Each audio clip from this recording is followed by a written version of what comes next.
Kim Adsit, Sunday afternoon, coming to you with a Facebook Live from Warner Robins, Georgia. Today I thought we would talk about how to effectively manage your literacy centers. Now here's what I know. You don't need me to show you a literacy center idea.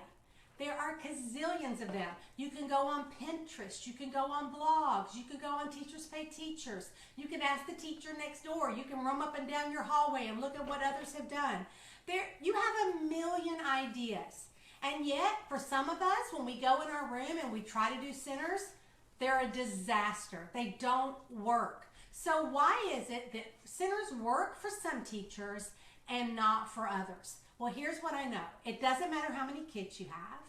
It doesn't matter how high performing your kids are or how academically challenged they are. Centers can work for everyone, all right? So I thought today I would just show you a few of the tricks that I've used to help myself get centers running effectively. Now, here's what's really cool. I know that we are better together. And so my friend Deanna Jump and I, who we never actually taught in the same school, but we share a common vision in how things should be taught, actually helped to develop this entire curriculum that we use to run our literacy centers. So the first thing we know is this: we have to teach mini lessons. Mini lessons have to be a part of all of your center time. So instead of just saying, okay, go to centers, there needs to be some kind of introductory lesson.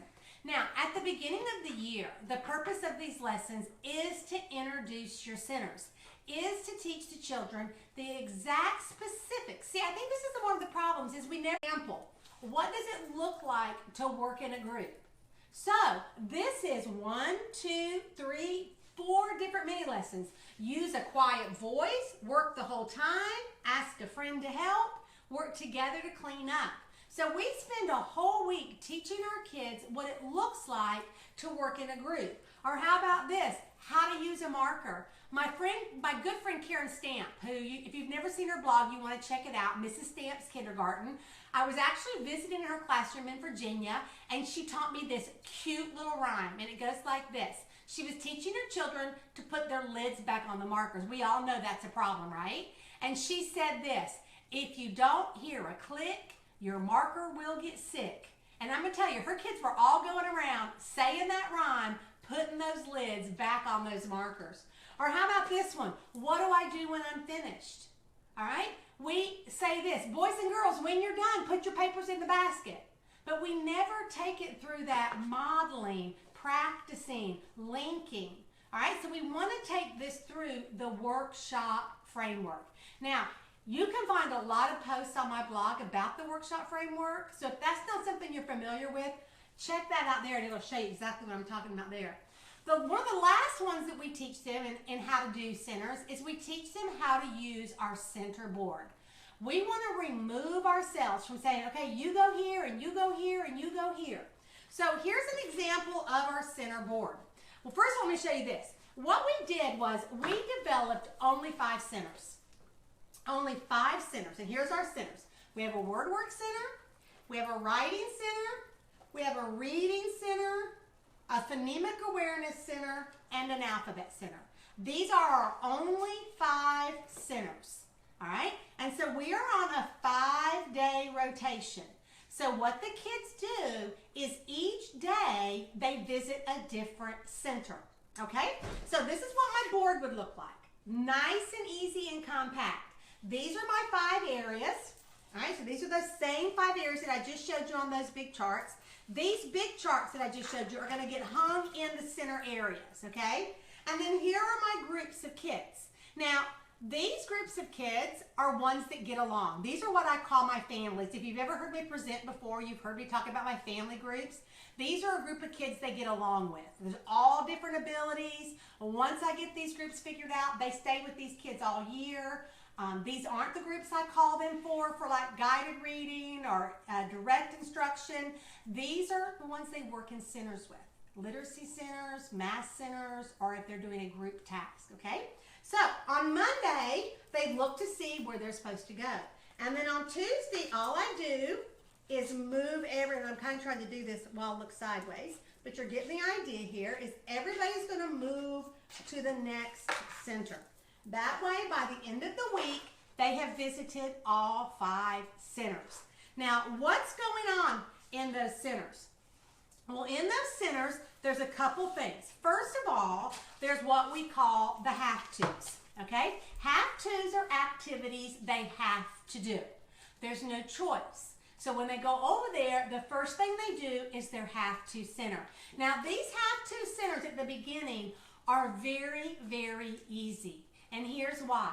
We want these centers to be things they can do totally on their own. These need to be standards that they already know the standard, that they've done an activity like this before, they've practiced it many times, because we're just using centers to maintain all our previous learning. We're continuing to practice things that we already know. Now, here's what's cool. My friend Deanna came up with this idea, and it took me a while to figure out this is what she was doing. All right, I was slow to the ball game. But if you look here, here's beans, right? Well, if I pull out my alphabet card, you see how that color matches? You see how that color matches right here on the card? That way the kids know I'm in that group, that matches that, and that matches this color activity. Okay, it's a great way to keep things organized. A friend of mine who's new to kindergarten is doing these like I'm showing you this year, and she said, you know, with her being new to kindergarten, she didn't always know, well, is that a phonemic awareness activity or an alphabet activity or a word work or a reading? So it's helped her kind of be able to identify what the components are of those different elements, okay? All right, so they go over there, they do their have to. Now what? What do they do when they get done? Well, here's what I don't want to do. I don't want to ring a bell and say go to your next center. Ringing bells do not work. If you've done it before, you agree with me. You've tried it, it doesn't work. Here's the biggest problem with it. Who are the ones that aren't done? Right? Sometimes it can be your more intentional children, but usually it's the children that have to struggle with the concept the greatest. They're the ones who are the last ones to finish. So what we do is we stop them right in the middle of their learning and say, you're going to have to do this later. You got to hurry up. You got to go to the next activity. So we've moved them from an alphabet activity that they didn't finish, that they don't have the knowledge for, and we've moved them to a new center, to the writing center, and they're starting a new concept, and their mind is still on this alphabet center that they didn't work. So it is a total waste of their time. So what we did instead was we developed what we call can-dos, all right? Now, can-dos are taught through your mini lessons. If we look at the beginning of the year, here's can-dos, book bins. Read a book, put the book away. So they know when they get done in the yellow area, so which was the yellow area? If we look here, reading, right? So one of the choices in the reading area is to look at books in the book bin. Here's another choice in the reading area that we teach them. Read the room. So they learn how to find letters they know, words they know, and sentences they know. This is a series of 3 different mini lessons. What's cool about this is we're not saying everybody has to go over there and read 10 words. Some children are reading letters. Some children are reading words. Some children are reading sentences, okay? It makes it where they're differentiated naturally. Or how about this one? It's purple at the top, right? So that matches writing. That's a writing activity. Write the room. Now, these are at the beginning. These are like ones that we teach the first month. But then let me show you what happens month 2. Month 2, we take those same concepts and we're just going to expand them, make them where there are even more activities. So then we go to read the room, read alphabet, read the names, read sight words, read words I know, read words with 2 or 3 letters, and then always at the bottom of my charts I put think of your own idea. Because it's not that they have to do one of these and read the room. What I'm trying to do is scaffold them and give them ideas of things they can do. But if they come up with their own idea, that's perfectly fine with me, okay? So then what we're going to do in each area, here's how we're going to show the children what's available for the can-dos. Now, these are put together with Velcro.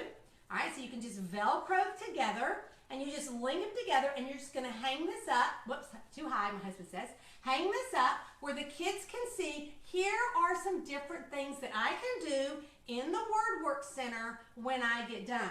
Now, I've got these for every one of my areas, right? So see, here's the cards for alphabet, writing, phonemic awareness. We made this part of the top right here where we could Velcro them together. But if I wanted to put them in one of them mini pocket charts, I would just cut this top bar off, and then they would fit really nicely into the pocket chart. Okay, so if we reviewed what we just talked about, here are the key components. Number one, you have to do mini lessons to teach how to do centers.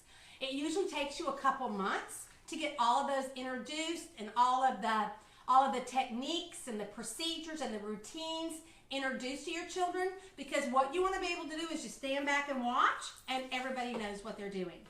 We use a rotational system that kids rotate by the day, not each day doing all 5 centers. Going to one have to, and when we get done with that have to, here are some choices of some things that I can do.